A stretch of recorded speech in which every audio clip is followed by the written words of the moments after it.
Hi అండి. ఈరోజు వీడియోలో కొన్ని టైలరింగ్ టిప్స్ అయితే చెప్తాను. వీడియోని ఎక్కడ స్కిప్ చేయకుండా చూడండి. ఫస్ట్ వచ్చేసి లైనింగ్ క్లాత్ కట్ చేసుకున్న తర్వాత ఒరిజినల్ క్లాత్ మీద ఎలా అడ్జస్ట్ చేసుకోవాలో తెలీదు. దీనివల్ల ఏంటంటే లైనింగ్ అంతా కట్ చేసేస్తాము.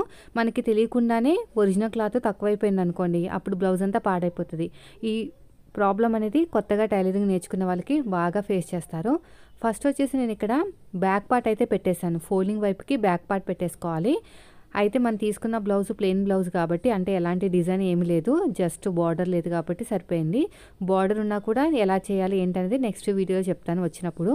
తర్వాత ఇది క్రాస్ కటింగ్ కాబట్టి క్రాస్గా వేసేసుకోవాలి. తర్వాత షేప్ బెల్ట్ కూడా ఆ పక్కన అడ్జస్ట్మెంట్ చేశాను. ఇప్పుడు వచ్చేసి ఇక్కడ నాకు హ్యాండ్కి తక్కువ వస్తుంది. చూసారా ఎంత తక్కువ వస్తుందో చూడండి. చూసారు కదా, నాకు హ్యాండ్కి అయితే దగ్గర నాకు 3 ఇంచుల వరకు అయితే తక్కువ వస్తుంది. అలాంటప్పుడు మీరు ఇలాగ ముందు ప్లాన్ వేసుకునే కట్ చేసుకోవాలి. ప్లాన్ వేసుకోకుండా కట్ చేశారనుకోండి, ఇప్పుడు చూసారు ఎంత ప్రాబ్లం అవునో. ఇప్పుడు మళ్ళీ ఏం చేయాలంటే ఇంకొక యాంగిల్ అయితే మార్చాలి. ఇప్పుడు నేను కోరాస్ అనేవి ఆపోజిట్లో కాకుండా అడ్డంగా పెడుతున్నాను. చూసుకోవాలన్నమాట, ఎటు కరెక్ట్గా వస్తే అటు పెట్టుకోవాలి. ఎలాగో మనకి క్లాత్ పైన ఎలాంటి బొమ్మలు లేవు కాబట్టి ఉల్టా సీదా పడినా ఏం ప్రాబ్లం లేదు. మళ్ళీ యాంగిల్ మార్చాను. ఇప్పుడు చెక్ చేద్దాం కరెక్ట్గా వస్తుందా లేదా అనేది. 1కి 2 సార్లు చెక్ చేసుకుని మరి మీరు కట్ చేసుకోవాలన్నమాట. ఒకేసారి కట్ చేసుకుంటూ వెళ్ళిపోకూడదు. ఒకసారి ప్లాన్ వేసుకోవాలి, ఎక్కడ బ్యాక్ పార్ట్ పెట్టాలి, ఎక్కడ హ్యాండ్స్ పెట్టాలి, అదేవిధంగా ఎక్కడ ఫ్రంట్ పార్ట్ పెట్టాలి, అవన్నీ చెక్ చేసుకుంటే కానీ మీకు కరెక్ట్గా రావు. సో నేనైతే మళ్ళీ మార్చేసాను.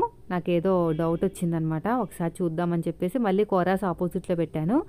ఫస్ట్ హ్యాండ్స్ పెట్టేశాను, ఓకేనా. హ్యాండ్స్ పెట్టిన తర్వాత మళ్ళీ బ్యాక్ పార్ట్ పెట్టాను. ఇలాగా బ్యాక్ పార్ట్ పెట్టిన తర్వాత ఇది ఫోల్డింగ్ వైపుకే ఉంది బ్యాక్ పార్ట్ అనేది. ఆ తర్వాత ఇక్కడ ఉన్న ప్లేస్లో క్రాస్గా పెట్టాను అనమాట ఫ్రంట్ పార్ట్ అనేది. అది నెక్ దగ్గర కరెక్ట్గా వచ్చేటట్టు పెట్టుకున్నాను. మనకి సైడ్ జాయింట్ వైపుకి అతుకులు పడేటట్టు పెట్టుకున్నాను. అలా పెట్టుకోవటం వల్ల మనకి ఫిట్టింగ్ అనేది పోదనమాట. అర్థమైందా? నెక్ దగ్గర కరెక్ట్గా ఉండేటట్టు చూసుకోవాలి. నెక్ దగ్గర కరెక్ట్గా ఉంటేనే మనకి ఫిట్టింగ్ అనేది బాగా వస్తుంది. సైడ్ జాయింట్ వైపుకి ఎన్ని అతుకులు పడినా పర్లేదు. ఇప్పుడు నీట్గా కట్ చేసుకోండి. ఇలా ప్లాన్ వేసుకోవాలండి. ఇలా ప్లాన్ వేసుకుంటేనే మీకు కరెక్ట్గా వస్తుంది. లేదంటే ముందు కట్ చేసుకుంటూ వెళ్ళిపోతే ప్రాబ్లం అవుతుంది. ఇలా కరెక్ట్గా స్ట్రైట్గా కటింగ్ చేసేసుకుని పక్కన పెట్టేశాను. మిగిలిన క్లాత్లో మనం ఎంతైతే మిగులుతుందో ఆ క్లాత్లో లాస్ట్లో షేప్ బెల్ట్ అయితే స్టిచ్ చేసుకోవాలి. ఖచ్చితంగా వస్తుంది షేప్ బెల్ట్ అనేది, ఖచ్చితంగా వస్తుంది. ఎందుకంటే నెక్ దగ్గర మనం కొంచెం క్లాత్ కట్ చేస్తున్నాం కదా, అది ఒక షేప్ బెల్ట్ వచ్చేస్తుంది ఈజీగా. అదేవిధంగా పక్కన మిగిలిన చూసారా, ఆ క్లాత్లన్నీ కూడా మనకి షేప్ బెల్ట్ వస్తుంది. నెక్కి నేను సెల్ఫ్ పైపింగ్ అని చెప్పాను నేను కటింగ్ వీడియోలో. Back part front part cutting పెట్టాను అనమాట.